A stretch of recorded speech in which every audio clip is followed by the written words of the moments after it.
जरा सोचिए, एक शहर जो मोटे ग्रे कंबल में लिपटा हुआ है। यह है दिल्ली, भारत का एक चहल पहल भरा शहर जो एक गंभीर प्रदूषण संकट से जूझ रहा है।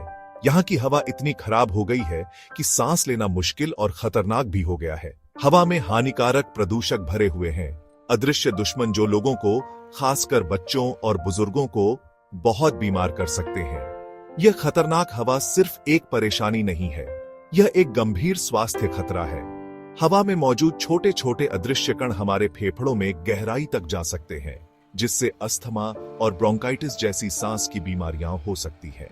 ये प्रदूषक हमारे दिल और शरीर के अन्य महत्वपूर्ण अंगों को भी प्रभावित कर सकते हैं। बच्चों के लिए स्थिति विशेष रूप से चिंताजनक है, क्योंकि उनके फेफड़े अभी भी विकसित हो रहे हैं, जिससे वे प्रदूषण के हानिकारक प्रभावों के प्रति अधिक संवेदनशील होते हैं।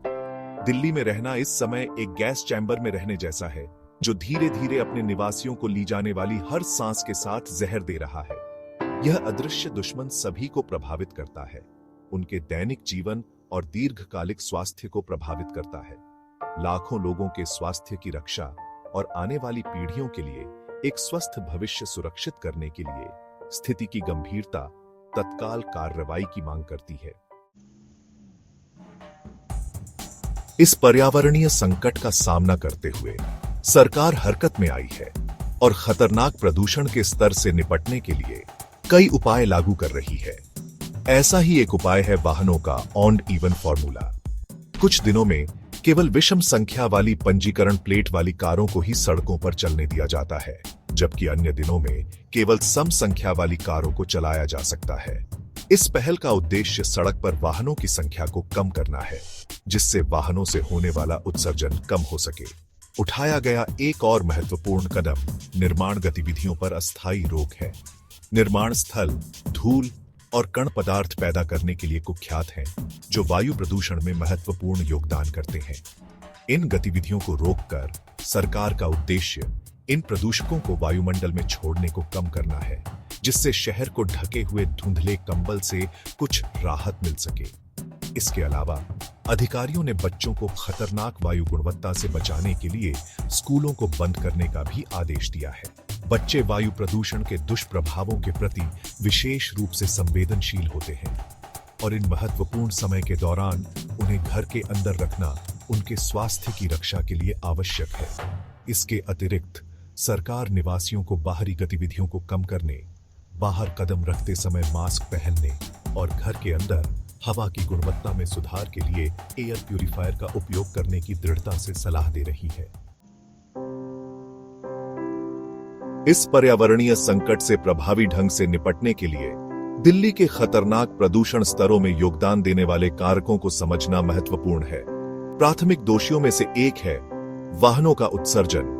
दिल्ली की सड़कों पर कारों, ट्रकों और मोटरसाइकिलों की भारी संख्या नाइट्रोजन ऑक्साइड और कण पदार्थ सहित प्रदूषकों का एक जहरीला कॉकटेल हवा में छोड़ती है। ये प्रदूषक उस घने धुंध में प्रमुख योगदान करता है जो शहर को अपनी चपेट में ले लेती है। औद्योगिक गतिविधियां समस्या को और बढ़ा देती है। कारखाने और बिजली संयंत्र, जो अक्सर ऊर्जा के लिए कोयले पर निर्भर होते हैं, भारी मात्रा में प्रदूषक छोड़ते हैं, जिसमें सल्फर डाइऑक्साइड भी शामिल है। वायुमंडल में ये उत्सर्जन खतरनाक वायु गुणवत्ता में महत्वपूर्ण योगदान करते हैं, जिससे शहर के निवासियों के लिए गंभीर स्वास्थ्य जोखिम पैदा होते हैं। एक और योगदान कारक निर्माण गतिविधियों से उत्पन्न धूल है। दिल्ली में शहरीकरण की तीव्र गति का अर्थ है कि कई निर्माण परियोजनाएं चल रही हैं, जो भारी मात्रा में धूल और कण पदार्थ हवा में छोड़ती है। यह धूल हवा की गुणवत्ता को और खराब करती है, जिससे शहर के ऊपर एक घनी धुंध छा जाती है। दिल्ली के प्रदूषण संकट से निपटने के लिए दीर्घकालिक समाधानों के साथ एक बहुआयामी दृष्टिकोण की आवश्यकता है। एक महत्वपूर्ण कदम स्वच्छ ऊर्जा स्रोतों में परिवर्तित होना है। कोयला आधारित बिजली उत्पादन से हटकर सौर और पवन ऊर्जा जैसे नवीकरणीय स्रोतों की ओर बढ़ने से हानिकारक उत्सर्जन में भारी कमी आ सकती है। निजी वाहनों पर निर्भरता को कम करने के लिए सार्वजनिक परिवहन में निवेश महत्वपूर्ण है। इस प्रकार वाहनों के उत्सर्जन को कम करता है। स्थायी कृषि पद्धतियों को बढ़ावा देना एक और महत्वपूर्ण कदम है। हर साल पड़ोसी राज्यों के किसान फसल अवशेषों को जलाते हैं, जिससे भारी मात्रा में धुआं और प्रदूषक हवा में निकलते हैं, जो अंततः दिल्ली को अपनी चपेट में ले लेते हैं। फसल अवशेषों को जैव ईंधन में बदलने जैसे विकल्पों को प्रोत्साहित करने से प्रदूषण के इस मौसमी स्रोत को कम किया जा सकता है। जन जागरूकता सर्वोपरि है। नागरिकों को वायु प्रदूषण के खतरों के बारे में शिक्षित करना और उन्हें पर्यावरण की दृष्टि से जिम्मेदार विकल्प बनाने के लिए सशक्त बनाना महत्वपूर्ण है। इसमें साइकिल चलाना, पैदल चलना और सार्वजनिक परिवहन के उपयोग को बढ़ावा देना शामिल है। अंतर्राष्ट्रीय सहयोग भी आवश्यक है, क्योंकि वायु प्रदूषण कोई सीमा नहीं जानता है।